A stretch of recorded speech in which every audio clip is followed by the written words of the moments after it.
Wow, what's the population Of on what? planet Earth? Of planet Earth? Every human, yeah. 9 trillion. Speaking of the people of Earth, ladies, gentlemen, powerlifters, welcome to the second episode of the CSF podcast. Today, I am joined with our panel of experts, coaches, and overall fantastic people. We have Coach David, Coach Adam, Coach Malhart, and Coach Nick. I'm your host, Brayden. I'm the guy in the chair, commonly known as Ned from Spider-Man. So I'll put that out in the zeitgeist. But today's topic is one that's very topical as the recording of this episode. NAPS is currently happening. We're watching it as it unfolds. It's been very exciting. But I have a question for all of you gentlemen. What are some game day or like meet day superstitions or pre-lift rituals you have? Some things that either are particular to you, some things you talk to your clients. I would love to see what do you guys have in store. Nick, why don't you start us off? You've thrown me such a curveball because I was expecting David to open us up. Like, I'm mentally frazzled now. Sorry. Yeah, I didn't late, know. so you I didn't was know what's waiting going for on. David to open us up. no, this has always been the All format. right. Meet day rituals. Boys, what are we thinking is like, when does this start? Like, is it specifically... Because I've actually gotten this question a lot from like my athletes where it's like, when does meet prep start?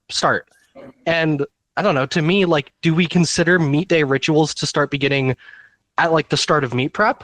Or is this just on the day? Is this a week out? Because I feel like for me, it's about a week out is my answer here. But like, I want to hear your guys's as well before like I start to hone in on some rituals. It starts now. I'm 30 weeks out. I'm already in What's it. your ritual? Let's go. Training? Adam, what do you think? I mean, I think to keep this simple so we can narrow it down a little bit, let's start night before. Let's start night before competition just to make this a little bit easier. Thoughts? I think that's a good starting point for this one. Is David going to be our Night Goldilocks before. answer? I don't want to know what Nick is doing Monday, Tuesday, Wednesday, Thursday, Friday, and then competing on Saturday. You know, I don't need to know all that. Okay, because the reason I said it is because I consider my sort of the start of my ritual is getting a haircut, right? The start of my like meet prep ritual is I get a haircut about a week out, and then from there everything starts to fall in place. That's why I said it, right? And I feel like that is important. Like, you know, Taylor Atwood once said, "Look good, lift good." I don't know if anyone else has ever said that. I know he said it, and you know, I think he's kind of right. You got to get a haircut. Not a Taylor Atwood I can think haircut, but you got to get a haircut. I can think of one person. I can't. I agree with that. I definitely agree with that. But there's one weird thing that I've started doing before every meet, and is usually I eat the same thing the night before. It may not be like at the same spot, but it's the same thing. So I'll always have I'm not a nutritionist, so it's probably not the best. I don't know. But mentally I just can't do it without I have a big bowl of pho. Ooh. It feels Ooh. like that makes Real like shit. has so much sodium in that, like all the noodles and carbs and protein. Bro, I'm like so full for the rest of the night, and the next morning I feel ready. Like I feel like all pumped up and like got like all the energy. How the fuck So are you for me, making like- weight on pho? Yeah, David is not concerned about making weight. I cannot eat that much sodium. Dude, It's so good though. It works. Nat's 23. David had all you can eat Korean barbecue the night before he competed, and he still waited under. Like, it's actually, That's true, it's yeah. ridiculous. This man's just So a bomb. that is my issue. That is my issue. Because I'm usually underweight of my weight class, I can get away with that. So I mean, not everyone can do it, but at the moment, it's kind of my ritual, and it just fuels me, and I love it. So much food. All right, everyone, let's not listen to Coach David. Well, if you're underweight, man, I don't see why Dude, not. I can't wait for one of my athletes to be like, Nick, I'm full maxing. It's the night out. It's so good. What are you doing? You got cut? No. I got a fuck cut. I got it. Yeah, it's Pho Friday. I gotta do it. I'm like You a could probably have a kilo. whole Gotta do episode it. on like pho, but we can save that for a potential later time. But Adam, anything you like to comment on? Anything you like to add to that? Well, if we're talking about what we're doing, the day before night out, always hit the same movies. I watch 2 movies, Whiplash and Drive. And then I go to bed. Ooh. Why 2 same Drive? movies. Because I want to be Ryan Gosling and Drive. I understand Whiplash. All right. He's That's good enough. bro. Guys, cool, calm, and collected. That's how I want to be on the platform, you know. How would you rate Drive if you had to give it a letterbox rating? What do they rate out of? What's this? What's the 10. scale? I think they, I Letterbox think is Letterboxd 5. uses 5 stars, Yeah, it's 5. Yeah. but you can do half stars. 4.7. 4.7 stars. That's a strong rating. Oh, that's really high. That's quite the strong rating. I need to watch that. We'll add that to your pre-meat ritual as you're eating your bowl of pho. You can watch Drive. Well, the thing is, like, okay, the thing is, always competing at a different city that I don't live in. So I'm always eating pho at a restaurant. So like, I don't have the chance to watch like a movie, but I mean, I don't know. It's awesome to be able to go out and find different restaurants to eat at. Why do you guys think superstitions are important? That's a Are good they question. important? That's a good question. Because I read some stats back in the day about superstitions because I was like, am I weird? But apparently high level athletes all have superstitions. Like what? Because they're all stupid. No, I mean, I think ritual is important. I think that superstition is like one way to get yourself into like the mindset that like the less variables we have, the better, right? The more things that we can control, the better. And like meet preps, especially in the final week, they tend to be like a bit tumultuous. Like a lot of things kind of occur sometimes out of your control. So having a set of things that you can control in the form of like a ritual can help sort of bring you back in like mentally. So, you know, if things are going crazy, if you're flying to the wrong Georgetown, right? But you still have the odd, you know, ritual, it keeps you focused and it keeps you, you know, away from just, you know, things are flying out, meet prep is going away from me fast, I'm not going to be ready, but like I can still watch Whiplash, I can still watch Drive, I still got a fresh haircut, I'm still eating pho and then missing weight after, you know, like you can hold on to some things that just like keep you mentally in it. Like I remember watching Amanda Lawrence and Danny Mello, which I think Danny Mello actually just lost, but regardless of that, it was one of like the best 84 showdowns I think we've ever seen, you know, to date. And that's kind of besides the point, but I do remember seeing like some of those behind the platform interviews, and Danny Mello was just like, I got to eat my green apple, right? Like the first thing that she did after weigh-ins was just, she had a green apple. And like, if we're to look at optimal weigh-in nutrition, you know, after the fact, green apple probably got too much fiber, you know, we probably don't want it. But like, who's going to tell Danny Mello in her prime, you know, don't eat the green apple? Like, it's part of her ritual. Things sometimes don't make sense, but you do them because they make sense to you to just get yourself into that zone. Right? So I think it is important for like every athlete to develop, you know, some kind of ritual, as meaningless or as superstitious as it can be. Right? Like, you got to crush a 6-pack before meet day. Another thing I was thinking about is this is kind of like going away from meet day, but you know when people just have moments of like, I don't feel like training, I don't really want to go, I don't feel like going to the gym today, I don't have any motivation. I think that's bullshit. But anyways, without going into that, I think some sort of a ritual or routine, just doing the first thing because you do it every day, help. So like, personally, for me, sometimes I don't want to go to the gym, but I know that if I just eat my oatmeal, that's the first step. And then I'm done the first step. Now I do the second step, which is getting myself to drink water or something. You know, like just keep doing the steps and doing the same routine over and over again. I think that's really important. And then that builds habits that you can just like, okay, I don't want to do it, but if I just do the first step, my body will just automatically get there. It'll get through every single set. It'll get through every single day. So I think people think too hard about like even motivation on game day. People are thinking too hard about like, oh, I need to be really amped, I need to be ready to go. But no, you just need to find a routine and do it and execute. You've already done the work, right?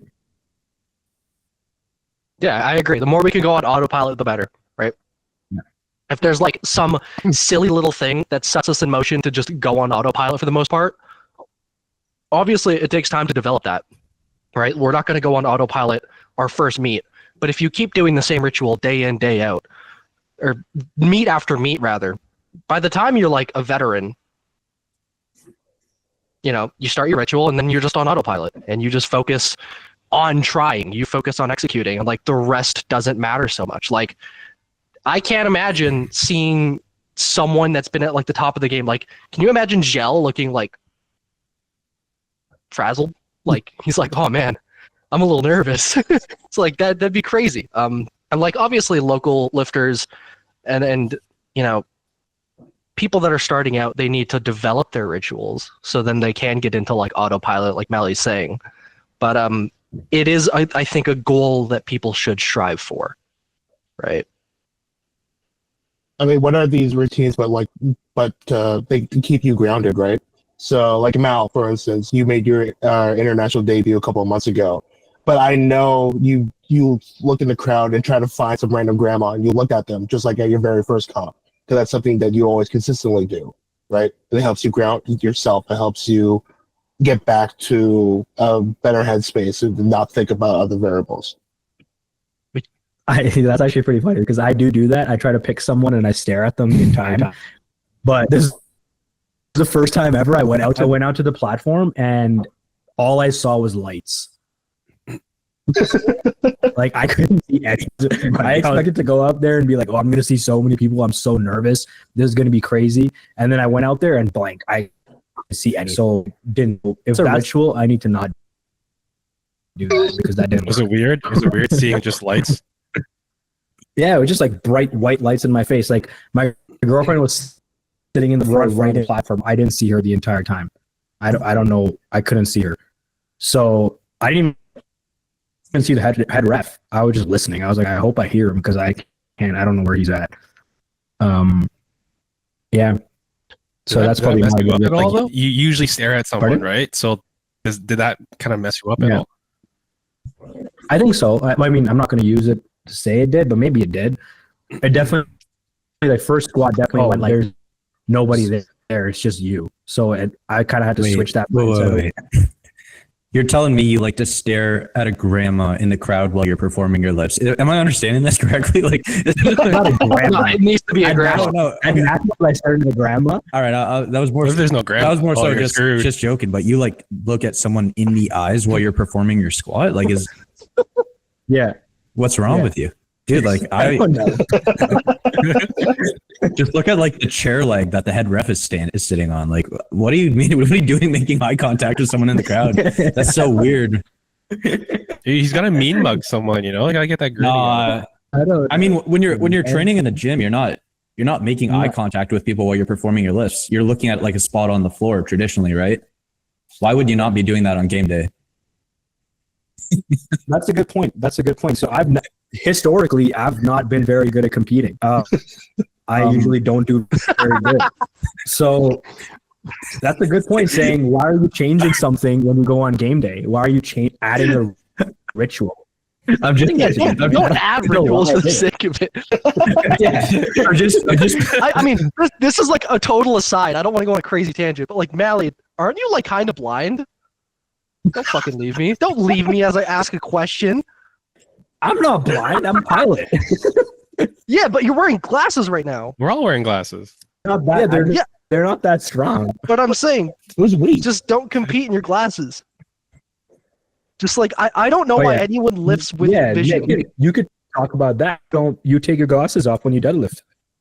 When I lift, I've never lifted with glasses. I don't understand why you would ever need them. This is like the one sport where like the blind can get away with it, right? Like you don't need vision to power lift at all. So if anything, I think it's a detriment, right? Because like you're saying, like people I think focus too heavily on the crowd, on focal points, and it's like I need to see things, and sometimes they get like very overwhelmed. I have never lifted with glasses. I'm very blind. Every meet I've ever done, everything is just a blur. And I find that helps me like hone in better. I'm like fucking Daredevil, right? I don't know. Like, this isn't a ritual. This is just like, I don't know why you guys that's great. don't That's wear, just be blind. Like, what do you need to see, man? I agree. I don't barbell? I don't think I should be doing it. I think it's a bad ritual. But it's a good example to talk about not to add something to your game day just because you think it would be different. Right? Glasses. Like, don't add a routine. Do whatever you're doing all the time and you'll be fine. But let's say Adam, you let do me that. This. Oh, never mind. Go ahead, Nelly. I had a question for Adam. I've prepped with Adam like fucking hand in hand with I've driven with him to the gym every day prepping. You kind of get locked in pretty early and you're kind of like going through your routine all the time when you're like 8 or 9 weeks out. Dude, You I just do that. I just live in routine. I am routine. Like I don't walk into a routine when I'm at prep. I just do the same thing all the time, no matter what. Yeah. Like not even like even when I'm not in prep, I just always do the same thing. It's easy for me. But Nick's right. Like if I live my life like that, I'm just going to be on autopilot going into a meet. I'm not going to stress about all the little tiny things, and I just get the work done. So I don't know. That's just how I live my life. I don't need to make some last minute changes or like lock in a week out. I'm there. I don't change my food. I don't change what time I go to bed. All I do is throw on a couple movies the night before. I'm good to go. That's all I need. But let's say you do all of, No, I think that's a very but an attempt doesn't go your way. Adam, what do you do? Like, how do you pivot and keep your eye on the prize? Cry about it. But for how long? Dude, I mean, I guess if you want a real answer to this, I mean, there's absolutely nothing you can really do if you miss an attempt. Like I don't do anything. I just go back out and try again. Or if it was my third attempt, then I just go eat some food and warm up for bed. I just don't think about it at all. You know what I mean? Like when I miss an attempt, it's just, it is what it is. I'm not emotionally tied to it. That's a tip within itself, That's right? fair. Yeah. Like you shouldn't be attached to like what's Actually, no, that might be a lie. I might be trying to be a little bit too stoic. Let me think for a second here. Okay, we'll go back to it. Maybe I get momentarily pissed off, but I'm not carrying that with me, or I'm not trying to make some stupid attempts. Like let's say I miss my third squat. I'm not being stupid going into bench being like, oh, I really need to make up the ground now. I just stick to the plan. Maybe I get pissed off for a little bit, but I don't carry it with me all day. I mean, like in powerlifting, dude, sometimes you just got to have kind of a goldfish memory, especially if you're missing an attempt on the platform, because you're going to have to kind of re-lock in for your other attempts. Or if it's like your third, you're going to have to kind of just forget about it, move on to bench or something like that. I mean, Yeah, it's the I give autopilot myself. thing. You My bad. go. I was saying it's the autopilot thing again, right? Like you kind of like if lifts aren't going good, warm ups aren't going for squat isn't going good. You still got attempts to go. Are you just gonna leave? You still got 6 attempts. Or if your first squat went ass, you still got 8 attempts to go. You can't switch off. That's where you just have to be in your routine, your autopilot. If squats are over and you missed your last 2 squats and you're having a horrible day, if you sit there sulking about it, the whole day sucks. You just have to go, okay, what do I need to do now? What's my game plan between squat and bench? Just go to that and forget about everything else. Because you still got the rest of the day to go. If you miss your third deadlift and you lost, okay, cry, sure, that's fine. But everything else, I don't know. I just don't see the point in like sitting there. I tell this to my clients all the time. Like, if I'm not with them on the day and I'm just messaging them, or even when I'm there, I'll tell them, I'm like, you still got 6 attempts to go. Why are we talking about the squat right now? We shouldn't even be talking about it. It's over. We got to move on. And I think that's also like some skill that people don't have in life that I think powerlifting really teaches you, that shit just happens, man. You can't really dwell on it. What can you do to just keep putting the next foot forward? I think that's a really good lesson without tangenting into another life lesson, but yeah. Yeah, like I'm not a stoic person like Adam is. I feel like I am an incredibly emotional lifter. And like this has been pointed out to me. Hell, if you like even go back to like the worlds that me and Adam did 2023, there's so many comments on I think like the white lights media thing about me being like a pissy little little idiot, just like stomping around like a child, I think was like the quote. But I myself am not like an emotionally stoic lifter, but I do give myself like a rule. And I think that like we need to differentiate between like, are we missing a first or a second, or are we missing a third, right? Like, are we, because I think if you're missing like a first or a second, you kind of just need to like, then I think be a bit more stoic and lock in and be like, how do I adjust? How do I fix this so this doesn't happen again? If I got a depth call, I need to adjust to go deeper. Like that one's obvious, but it's like sometimes a second can go really, really rough and go really badly. And then you almost need to ask yourself where it's like, all right, well, we're here to play. What can I adjust to make the third go better, right? Do I get more aggressive? Do I calm down? Do I make like a technical adjustment on the fly? And if you miss a third, because you know, or let's say like you don't even miss a third, but just squats or bench have gone bad, right?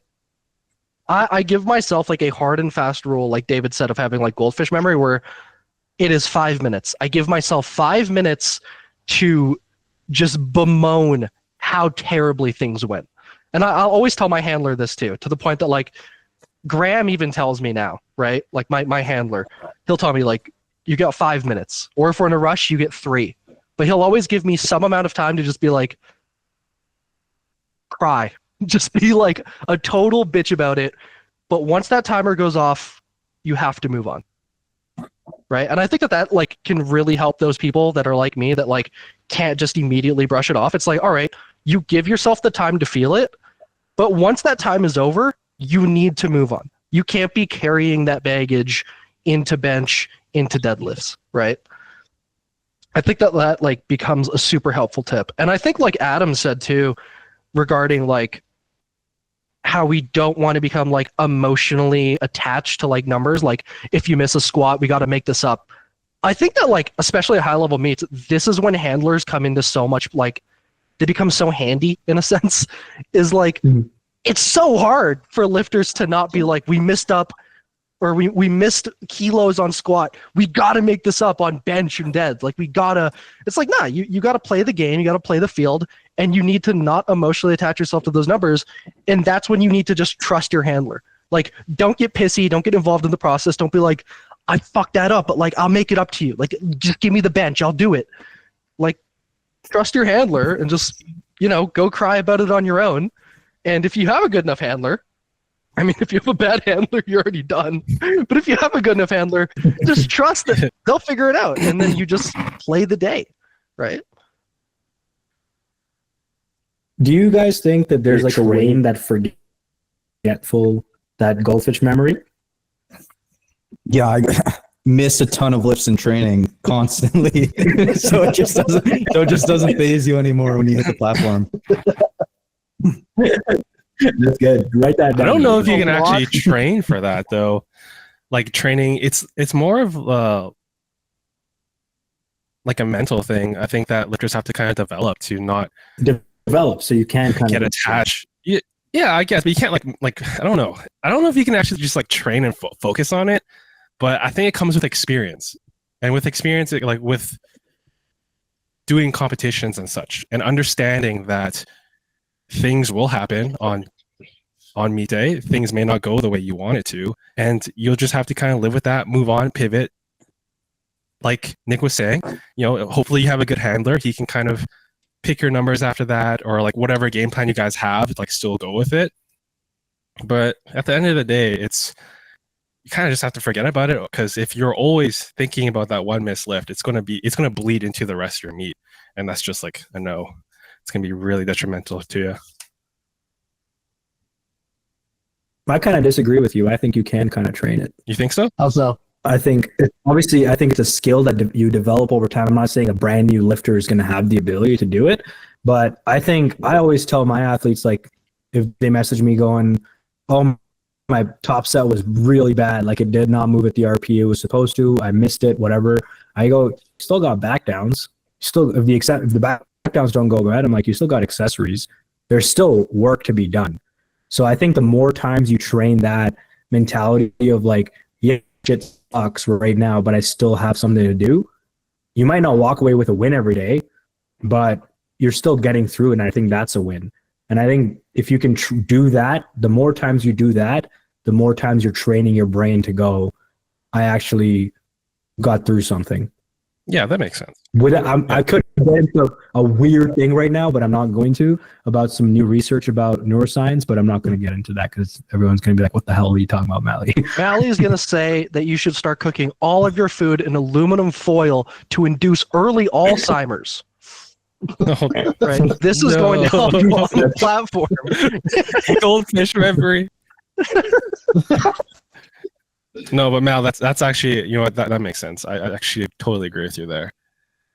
I guess in a way, like training, like on the training over a certain period of time and having, if a top set did not move the way you wanted to, you're right. You're totally right. Because I tell my athletes this all the time. Like, we still got back downs, you know, if you couldn't get like the technique right on your top set, you know, honing it on your back downs, you know, focus on that, and we'll take what we can on the day type deal. You guys are so nice to your athletes, man. What do you say, your athletes? Yeah, what do you say No, your athletes who miss a I'm top set? joking. No. Last time I fucked around, Adam told me there were repercussions. No, I'm also nice to my athletes. Actually, no, I kind of am. I tell my athletes not to like talk to me during their training. I don't think that's a good thing. Like if they train with you, or like they mess No, with just like in general. Like, all right, this is like a total tangent. I did not want to bring this upon myself. This was an accident. But now that we're here, it's just the idea that like when you're training, I feel like you should be like within it, and any feedback you give to your coach is like, especially if it's going to be bad, is maybe too emotionally driven, right? So it's kind of just like, look, decompress after the session if it went very good or very bad, and then try to give me like objective feedback, as opposed to like, top set went bad, killing myself, and I just go like, yeah, don't do that. No. Yeah, that's a good point. You gotta sit with it for a little bit first. I mean, yeah, the sport has always been very like momentum heavy. If you allow yourself to like stop and think, you're gonna stop everything there. So you kind of have to learn to like build upon like what's happening in front of you and just kind of going from there instead of just, you know, coming complete stop. Never been good. We were talking about superstitions. We were talking about No, superstitions. I mean, that's a part of it though. Yeah. Yeah. It'll all come back around. It'll all come back around. What's one mistake lifters make on game day that could be easily avoided? Making new rituals, like looking at someone in the crowd. Yeah, I agree. I only brought that up because I have such a vivid memory of when Mally told me that for the first time. Because I feel like that's one of the first things he's ever told me. That's the It's reason not why I brought good. it up. Don't do it. If one thing All you right. guys take away from the podcast, don't find someone to look at. Or just don't I- create new rituals on the day. I think Yeah, we can no actually new go about rituals. this like from getting to the venue to like the end of the day. We could probably list out so many mistakes if we wanted to make this part like decently long, right? Like if we really want to delve into this, like I think that lifters, they make mistakes because it's a long day, right? Like powerlifting meets, they're not as long as they used to be, but it's still about like what, 5-6 hours on average. That's a lot of opportunity to fuck Yeah. up, right? So like number one, like very first mistake I think people make is when they get there, they don't even check where they are on the flight list, right? I have seen people walk by the weigh-in room, not check, walk away, get their name called for weigh-ins, come back and be like, oh, did I miss it? I'm so hungry. I'm so thirsty. It's like you have to wait now like half an hour when like you could have been like rehydrating and everything. Like, did you guys, you know, agree that that's common, or did I see one guy do that ever? I think if you do that, you better be new. I saw it happen at Yeah, national. It was a dude who had a that's- record. I'm not gonna say his name, but it was crazy. Yeah, that's like, come on. Do you even care? I don't know.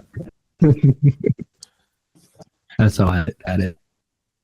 There, I could talk about something that, like, when you're leading up to a competition, that's a mistake in my opinion. We're going even further Most people, back. most people travel for competitions. If we're talking about a national level, you're still traveling, right? Like David travels for every competition he does. every He lives at competition. the boonies. But Okay, come if on. if you train with a certain foods, like an example, Tim went to Worlds a couple of years ago, went to a country, couldn't find Gatorade.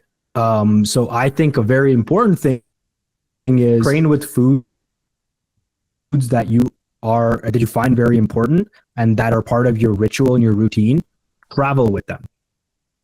Take your foods. Don't go to there and be let's go to the grocery store and find something that's going to fit my macros. Don't do that. Take your foods with you that you know are going to work, and then you just need to do your day. There's more things you can control if you do it that way. But I think a lot of people will go there and be like, unless you're just going, there's a Walmart, you can always just go to a Walmart. But if you're going to go and there's going to be less stuff, you should probably be traveling with everything that you're doing. And also, if you're going to go to a new competition and buy a whole oatmeal, you're just wasting food. Don't do that. Adam, do you travel with food? Yeah, I travel with oatmeal. Oh, boy.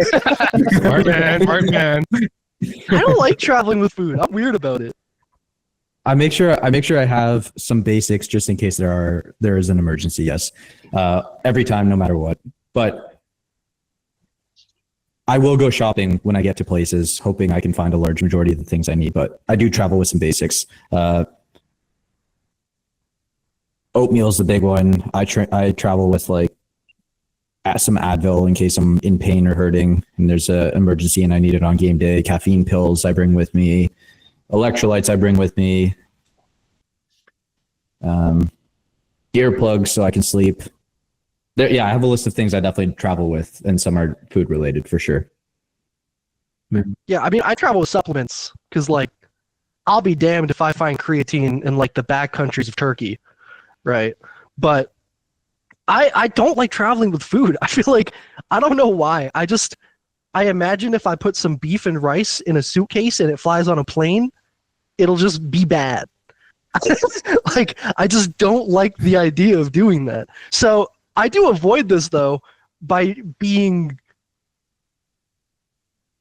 very diligent about my research. Like, months out, I will find the venue. I will find every single food opportunity within walking distance without fail. And I will find, like, so again, backwaters of like Turkey, we were in this little town called Silivri. I found every convenience store, every market, every bakery. I tried to find approximately what foods they would have, and then I planned my food based off of what I could get in the country, like months out. You don't have to do that, but I think if you're not taking one of our approaches, I think Mally's right. Like, you're leading yourself to have a bad post weigh-in at minimum, right? If you even make weight to begin with, unless you're just, or you just starve because you don't eat anything. So we should talk about food. Yeah. No, I think that you can go one or the other way. I think both approaches are good. Nick's does take a little bit more research, but most people do that.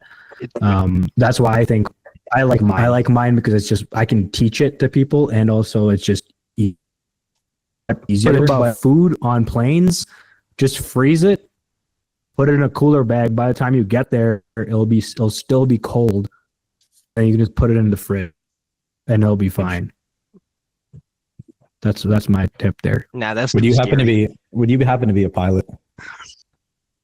Yeah. Tips from a pilot. Matt, we haven't even gone to the warm-up room yet. Okay, so we're past weigh-ins. Is there any mistakes that can happen in the warm-up room? We're not past We're weigh-ins. not past weigh-ins. My fault. We are not past All right, weigh-ins. what else are we? I think that the big mistake that I was genuinely thinking of, like the biggest mistake I can think of, is that people still somehow fuck up post weigh-in nutrition, like refeeds, right? Like, I don't want to see people eating a bag of chips for a refeed anymore, or an entire pie, you know, Is that or real? one whole jar of pickles. It's the Mayhar pie meme. If he's not going to listen to this, because there's no way he does, but Mayhar has long said that the best refeed meal, because of its massive sodium amount, easy palatability, and like huge amount of calories and carbs, is just have an entire fruit pie. Look, Did it work? works for him somehow sometimes. He's also bombed out more than anyone I know. However, most of you are going to get to deadlifts and you're going to throw up everywhere, or you're going to throw up on squats. And this might come as a surprise to some of you. Throwing up isn't good for performance. If you feel so bloated that you're going to throw up, you're probably not going to squat and deadlift very well. Right? And yet people do it. And I don't get it. Right? Like, if someone wants to fill me in on this. No, I agree with this. I'm going to go back to Adam because I think it's amazing that he eats oatmeal and honey even after weigh-ins. He'll eat that every day like he does even on game day. Right, Adam?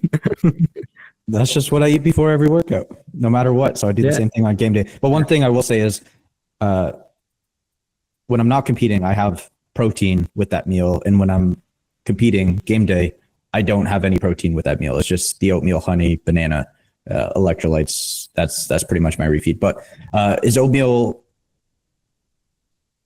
optimal? No, I don't. I think there are better options than oatmeal, but it's just what I'm used to. It sits well with me.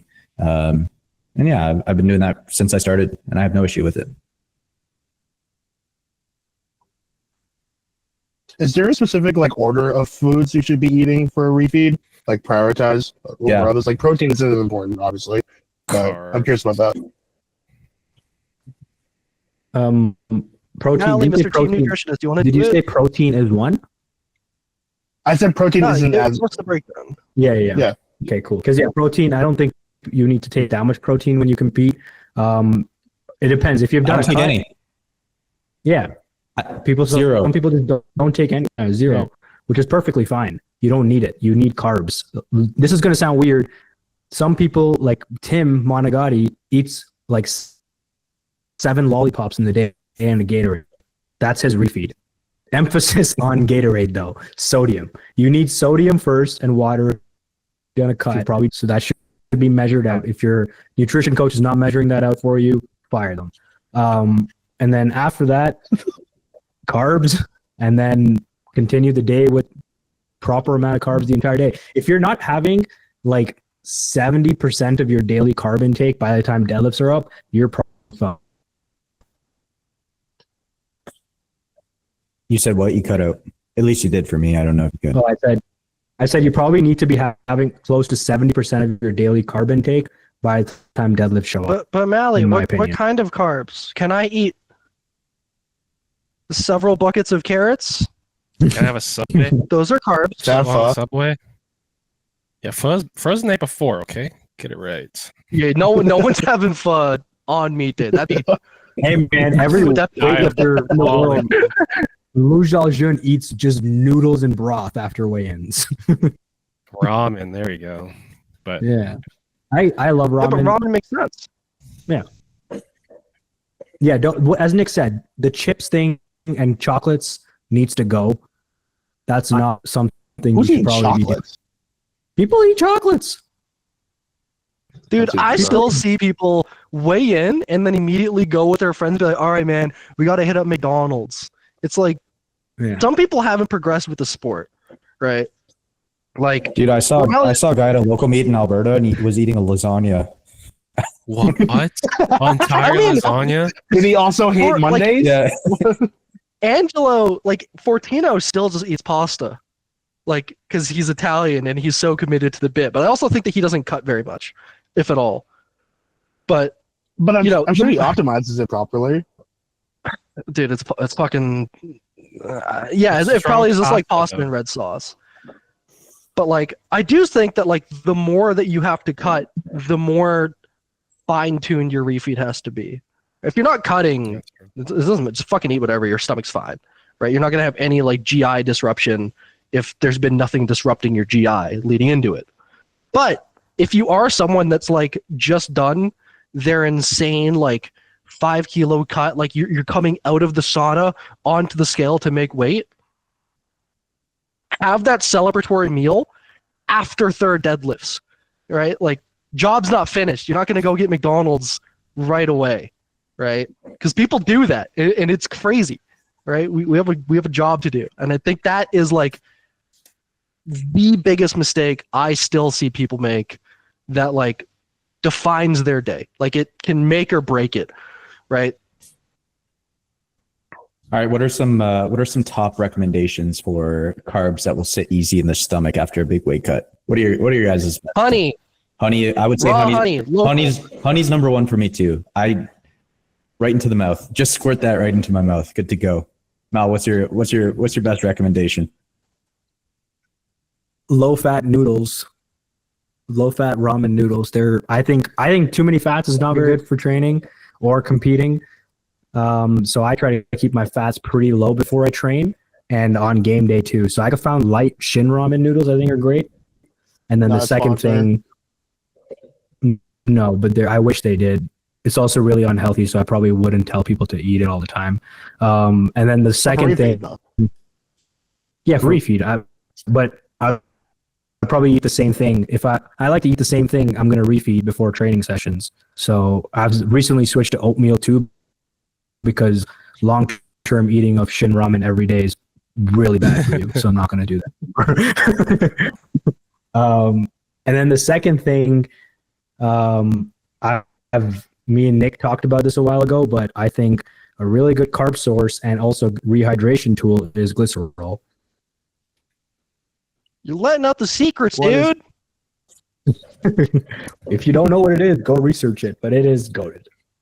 I only got one recommendation, and it's dried mangoes, because to me they're goated.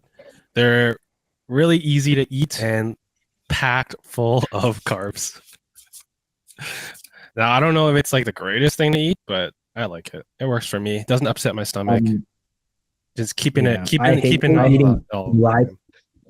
For some reason, I hate eating dry stuff on game day. It feels like cardboard in my mouth, It's so I can't fruit, eat though. chips. Yeah, but it feels dry. okay, never It feels Oh, dry. Uh, I don't know. That's just me personally. So I eat lollipops after my Shin, but that's just me. Crazy okay, dessert. fair.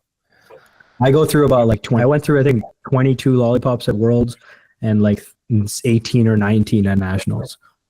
Just sucking on them all day.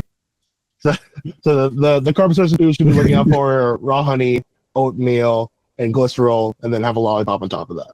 Am I mistaken? Juice, Oh, It's an easy carb. One juice. juice. Really, yeah.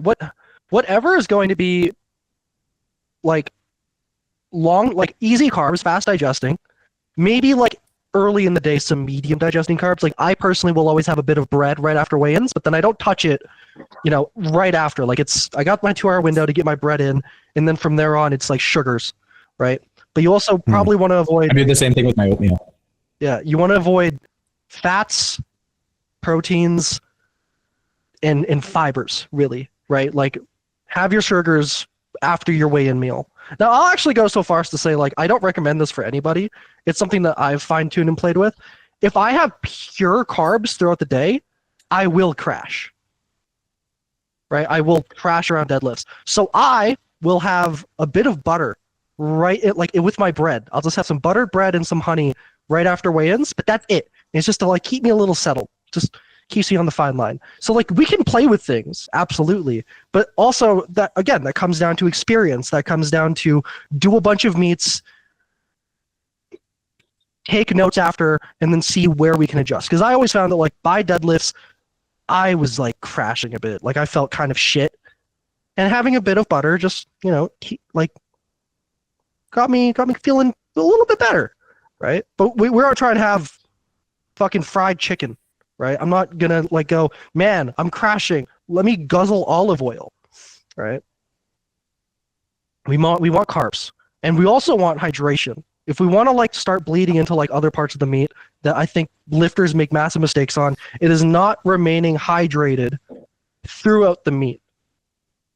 My hot take that might piss off no one that's actually going to listen to this, frankly, is if you are cramping more than twice in your career, you have a problem. Like you're allowed one cramp. Everyone cramps once. Twice, okay, you got to like figure it out still. If you are consistently cramping on third deadlifts, you need to be drinking more shit squats and bench. Like you need to be ingesting hydration and electrolytes constantly. It's something that I tell my athletes when I'm like handling them to the point of annoyance. They always tell me to like lay off, dude. Like hop off my jog pop. Is I always tell them like sip. Just like constantly tell them sip, sip, sip, sip. Right? If I see them and they're not sipping something, I'm like sip. Just sip something. Water, coconut water, Gatorade, some crazy concoction of like Celtic sea salt with magnesium and shit. I don't care. Sip. If you're sipping, you'll probably be okay.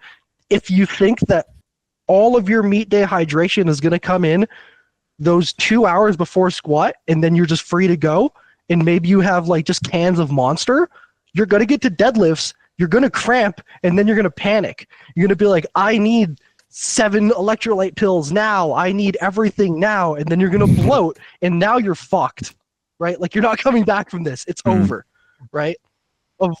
I mean, something I want to add to that, though, is I think you do need to be a little bit more particular than that on what you are sipping, right? I find a lot of people go way too hard on just slamming electrolytes constantly and not drinking any water. And then that also has detrimental effects, right? So there's a balance to this. It can't just be electrolytes or it can't just be water. We need somewhat of a balance between the both of them. I think that's important for people to understand. Yeah, I agree. A lot of times people will think they're cramping because they're not having enough sodium. But if you have already sodium, you're probably not drinking enough water. So if you've had the whole tri-oral, the easy ratio is 1 to 5 of water. So that should keep the tri-oral in there properly. But then after that, you need to keep drinking water. So I tell all my athletes, drink a Gatorade. If you full Gatorade, you need to drink a full same amount of water, at least. If it's that simple to measure for you on the day, have 2 hands, and it should be that Gatorade and that water. Just alternate and just go at it. That was a crazy visual. That's the easiest way to tell people. I'm like, if you're gonna take a sip of Gatorade, take a sip of water. Just go back and forth between the two, because it's usually, if you've had too much electrolytes, you're probably gonna cramp. You need water in there. Another thing I'll talk about water. Okay, quick. Let's see how fast he does it. Second thing I'll talk about. Should I talk about it now or are we taking a break? No, go for it. You can talk about it. Yeah, talk about it. The second thing I'm talking about is training the stomach to take water in initially. This is something I'm big on. I started doing it when I was a 74, so like 4 years ago. But first thing when I wake up, I chug 1.5 liters of water. It's right beside my bed. I get out of bed, I weigh myself. I'll know my morning body weight after I take my poop, and then I will come back to the room and I'll chug 5 liters of water every day religiously. I never not do it. And I think it's very important for athletes who refeed to do this, so you don't feel like crap and you're able to eat. Because if you just don't do it and you're not used to drinking that much water and sodium right off the bat, when you get to game and you have that water, you're not going to want to eat anything. You're going to feel like crap. So training your stomach to consume water that fast, that quick, I do it, and I think it's very important. And another thing is, I got this from Cristiano Ronaldo. I don't know if anyone cares, but Cristiano Ronaldo says, you just spend 10 hours not drinking water. You should be drinking water as soon as you wake up. So that should be the first thing. Not coffee, water. Isn't that what like competitive is? What about Nick, they missed the whole thing, but I think it's pretty important. I'm sure I already got it covered. I don't need that shit. I'm perfect. So our athletes are now properly refeeded. They're properly hydrated. Any mistakes that can happen in warm-up area? That shit was mad mumble. Can you say that again, Right, please? I can't hear. I can't hear you, Rick. my bad, Take my your bad. bird out of your mouth. Yeah, sorry, I was just eating my microphone. That's my bad. Because I was hungry because we're talking about refeed. But our athletes are properly fed. They are finally hydrated. Is there any mistakes that can happen in the warm-up room? Yeah, not having fun. Shut the fuck up, dude. I hate you, man. Adam, I think sometimes you forget to have fun in there. He's eating oatmeal and honey. That's it. I mean, in the warm-up room, I try to fuck with Adam as much as my handler will let me. You know what? You know what I will say? Now we're talking about fun. Without bashing anybody, the entire time I was at Worlds, everybody kept telling me, "Remember to have fun," and that was pissing me off. I don't know why. I knew I wasn't gonna, but I'm not. I don't want to have fun. Like, I'm not here to have fun. I don't know why people say that to people. I hate it. Have a bit of fun. I get loose in the warm-up room. I be talking shit and giggling, and I'm trying to get in people's heads is what I'm trying to do, because I know that like Adam is very serious. He's very stoic. Let me get in his head. You can't. me It's fuck- impossible. I'm going to one day. You can't. It's impossible. You're gonna when you're hobbling to weigh yourself in? Yeah, I'm gonna be shook. I'm gonna be shaking in my boots. Yeah, what are you gonna say to that? They can't say shit. look. You're right. It's not working, but I'm gonna keep trying.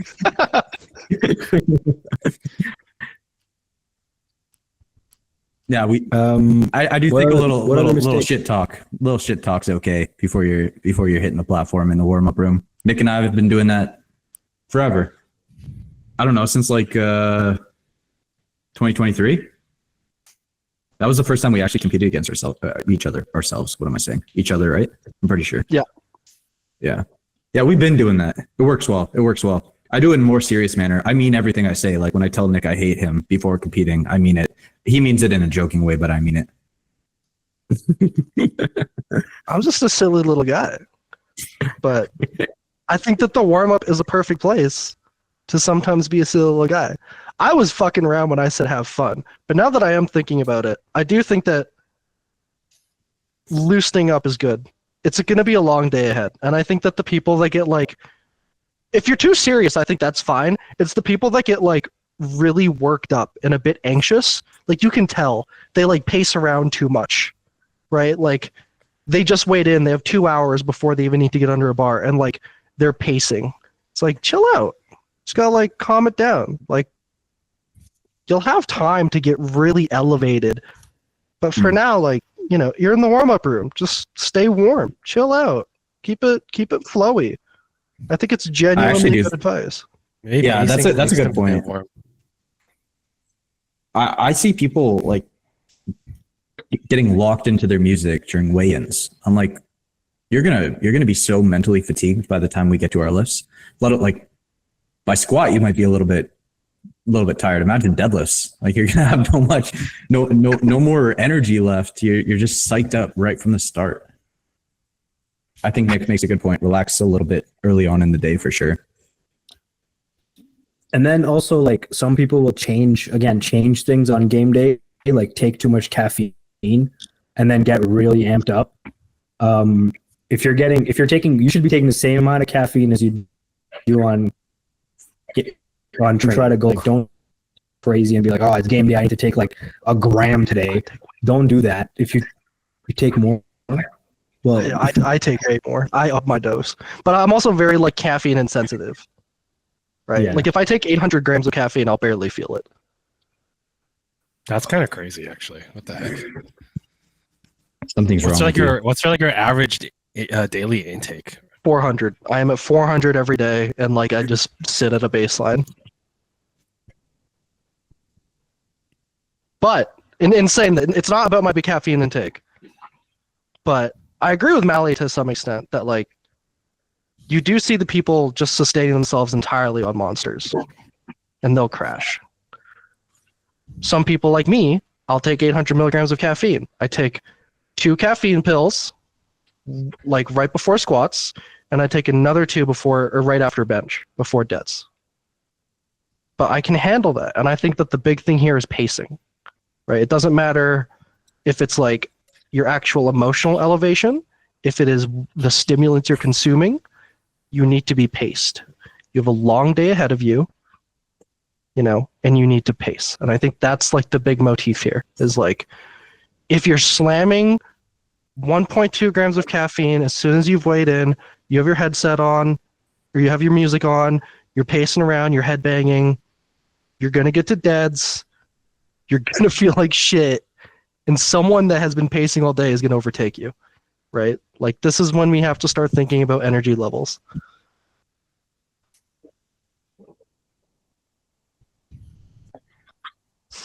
Yeah. Yeah, if you're doing, you just don't want to get too hyped during the day too. You just want to be, I don't know. I try not to get too hyped. I think that's a mistake that people make. They try to get crazy, like before a big lift, and they'll chain stuff out on the platform or in their last warm up or something like that. But the less you think, I think, is better for you. No, something I want That's where you should be practice. Yeah. Something I want to touch on. I know Adam won't really have a say on this because, you know, but like warm-up protocols, right? Because a lot of people have, whether, you know, Adam likes it or not, they have extensive warm-up protocols. And very often, people won't have access to all of that equipment in a warm-up room, right? Sometimes these warm-up rooms have nothing but platforms, barbells, and plates. And someone will go, where's my spin bike? To what extent do you guys think, you know, it's good to have, because we've talked about rituals.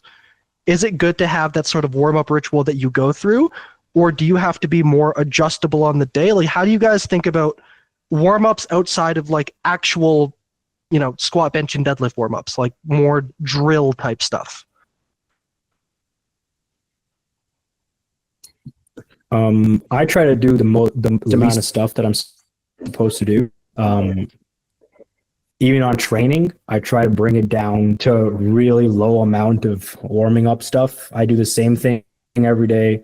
I bike for 5 minutes, and then I do some abduction work, and I do some banded pec work, and it takes me about 6 minutes to do in total. Yeah, but do you have a bike on game day? No, so What do I you don't do? do that on game day. I can't. But I don't Doesn't know. that I throw don't you do it. off, dude? Aren't you like? No. Sorry. No, but yeah, I think what you're trying to say is that people have too much of a warm-up routine even on their training. They need to get every fiber acting for some reason, and like they need to get their finger moving the right way. I'm like, I don't know what the hell you're warming up, but just, I don't know. If you can walk into the gym and just squat, then just do that. Obviously, not a lot of people can do that, but I think that should be everyone's goal. I guess the key, Nick's right. I'm not going to have a ton of input here, but make sure you can do your warm up with a barbell, the plates you have access to, and a resistance band. If you need anything else outside of that, rethink your warm up a little bit for game day. Like, it'd probably be beneficial. Also, to the listeners, it's past midnight for me, so if I start jumbling all my words and I stop making sense, it's because I'm getting really sleepy. Maybe you should take 800 milligrams of caffeine.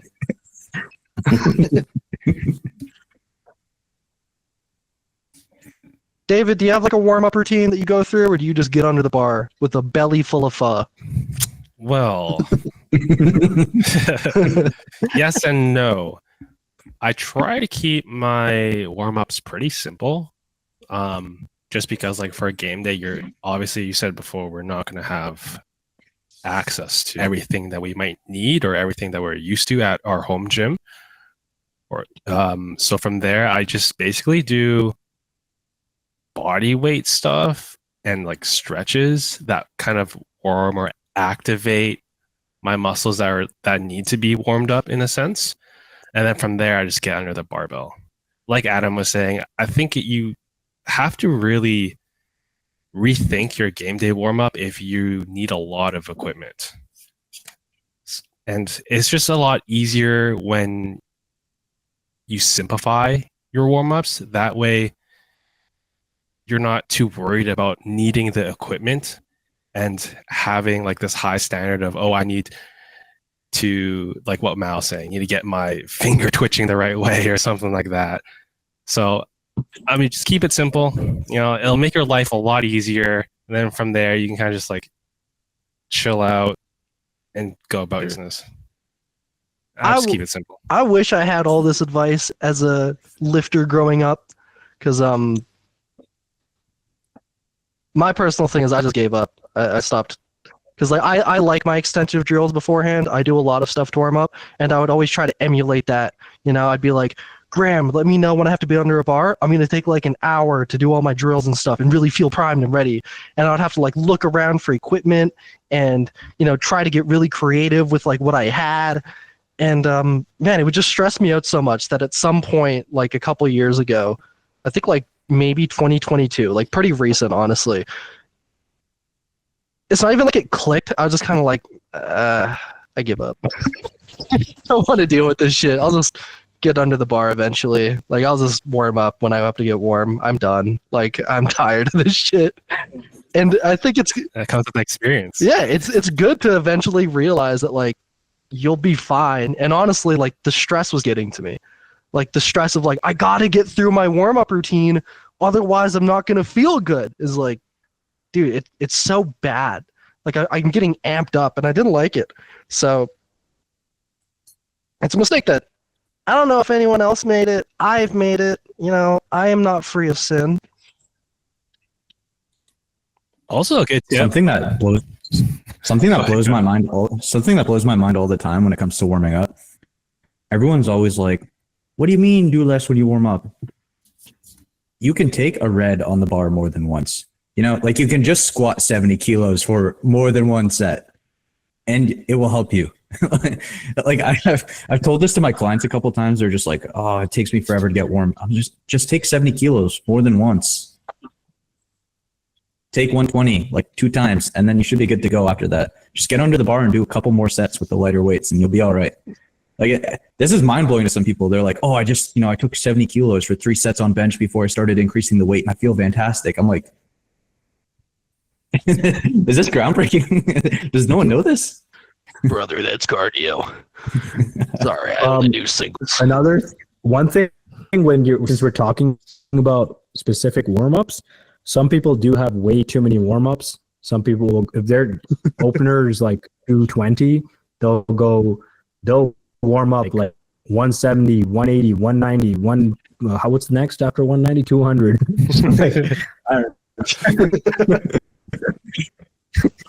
They'll do too many warm-ups, and I don't think you need more or less, definitely. Like if you're doing that every day, you need to shorten that. Because also, you should be training to be able to warm up in a pretty quick amount of time and still feel good. So warming up big jumps, in my opinion. Yeah, I think that's actually a good point to like, if we're continuing this into like mistakes that lifters make, is just having too many warm-ups. I remember when like meets started to rapidly shorten. It was around 2020, right? I'd say like pre-2020, having a 8-hour meet was almost expected. Right. And then around 2020, there was sort of this like paradigm shift where like things started to shorten down, where it was like, all right, you have to be ready for like a 2-hour meet. Right. And I remember people just not being ready for it. They're like, dude, I'm exhausted.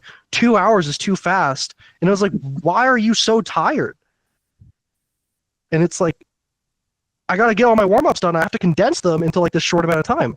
And I remember, who was it? It might have been, I shouldn't even say this name anymore. It's a forbidden name nowadays. I think it was Avi Silverberg was what I heard this from, like former Team Canada coach. He was like, if you ever want to be ready for Worlds, right, where like things are fast, the like Team Canada says like you get 5 warm-ups. And that's something that I've carried with me is like, you get 5 warm-ups. It doesn't matter how you space them, you get 5, right? You need to now select your jumps to fit within 5.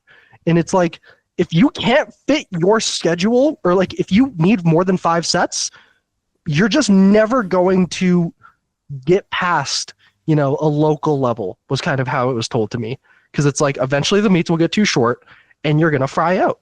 So I think that that's like a genuine, I can give a blatant rule of thumb, 5 warm-ups. If it's more than 5, you're playing with it. If you don't need 5, that's great too, right? Some people only need like 4 on bench. Cool. But if you need like 7 warm-ups before your opener, like especially on bench or deadlifts, you're gonna have a rough time. Maybe on squats, because technically you get like 2 hours. Like if you want to be like Team Italy and take 170 10 fucking times, because they actually do that, right? They'll actually load the bar with 170 on squat and then just continue to take it for like 2 hours for some reason. I don't know what it is, but Crazy. with bench and deadlift, 5 warm-ups. Honestly, I think the same as squats.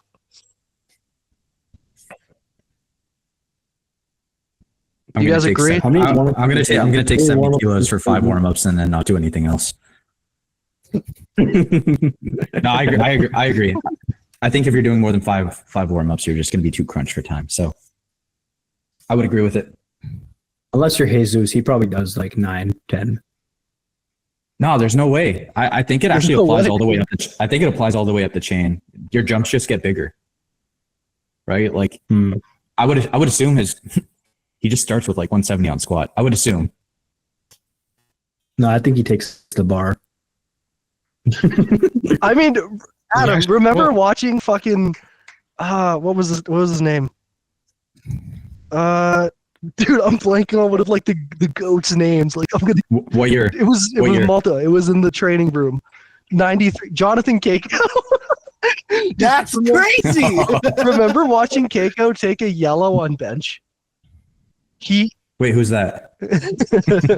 Remember watching Jonathan Keiko take the bar and then take the bar in a yellow, and it was like, dude, this is gonna take forever. We gotta get to He still 250 does like this. They gotta take forever. But I mean, you know, I don't know what was up with that. I don't know the moral of this story. I don't know if he did that in the competition. I know he did it in training, right? This is actually something I almost want to like reach out to Joey and be like, you have some big heavy hitters on your team. Like, how do you deal with it? Like, how does Jesus warm up? Because there's no way he's taking, like Adam said, it's probably like 170, 270, 300, 350, go out there or something. I don't know. I would think so. So you know what really shocked me? This is kind of interesting. But when I coached at Chef, Tim was the only one who took the least amount of warm-ups, who just went plate. Everybody else did a lot more warm-ups. Like I'm talking banded shit, moving, stretching. There was a guy, I can't say his name anymore because he's done some crazy stuff, but he was doing like one plate and a green, one plate and a yellow, one plate, a yellow and something, and then 2 reds. I'm like, what is going on, bro? What are you doing right now? It was crazy. Who are we talking about here? Is it? You can't say his name. Can't say it. Oh wait, I can bleep it out. I can Bleep it out. Bleep it out. Bleep it out. Are we talking? Are we talking about?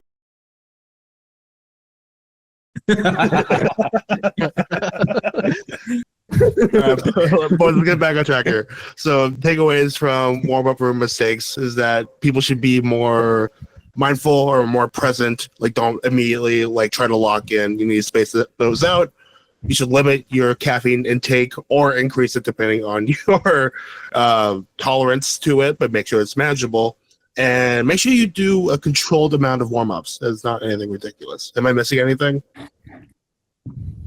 Did you say have fun? No. Did you say like quote have fun? I'll say it. Have fun. Yeah. The real power things are friends we made along the way. You know, all that stuff. If you're not having fun, what's the point? Are we? Do we want to get? Do we want to get to the platform? I think this podcast is 2 hours long. No. We did the platform. What? We did the platform. We're done. We already talked about the platform. This was That's what I'm supposed to be saying. Yeah, one thing. You guys stretched it so long. I'm dying over here. We already talked about the platform. Right? Okay. If you miss a lift, how do you move on from it? That's the platform. There's nothing else you need to do. Just lock in. Maybe check your plates. That's all I'll say. Like, check your plates. Don't get a misload. That's it. That's the only mistake you could make. What about 3-minute reps. You know, don't. what about? Oh, I got one last thing. Did we mention this? bring chalk with you. We talked about this previously. I can't remember if it was on this call. I was actually just no, No, it wasn't on in this our one. It wasn't scrap. on this It one. was in our scrap. It wasn't on this. No. No, but it's real. I think Nick brought it up when we were chatting about this situation. But don't use the chalk at the meet, especially if you're used to using good chalk. Bring the chalk you use in training or special chalk with you. That's a big one because meat chalk sucks. Don't just What's bring a any chalk? special chalk. What is Bring good a chalk? special chalk coming to you soon. Can we say it? And which you can get on cleangrip.ca. Yeah. Yeah. Another thing, I get asked this all the time. I don't know if you guys do, but I don't know why people ask me this at least twice a year. Can you travel with chalk? Yes, you can. Just not a lot of it. Just How take a small amount, like a Ziploc bag or something, and you're good. Or like a small container. But if you're taking you don't need a whole new bag of chalk. You might get that taken away. There is some law against that. But yes, you're allowed to travel with chalk. Is that only for carry-on? Can you just throw your You can throw in your carry-on, but if you are taking a lot of it, it has to go in your check bag. Yeah. I just do both to be safe. I have my big bag of chalk in my check-in, and then in my carry-on I have a little amount. Just to be safe. And if you're gonna bring any chalk with you, it should be clean grip.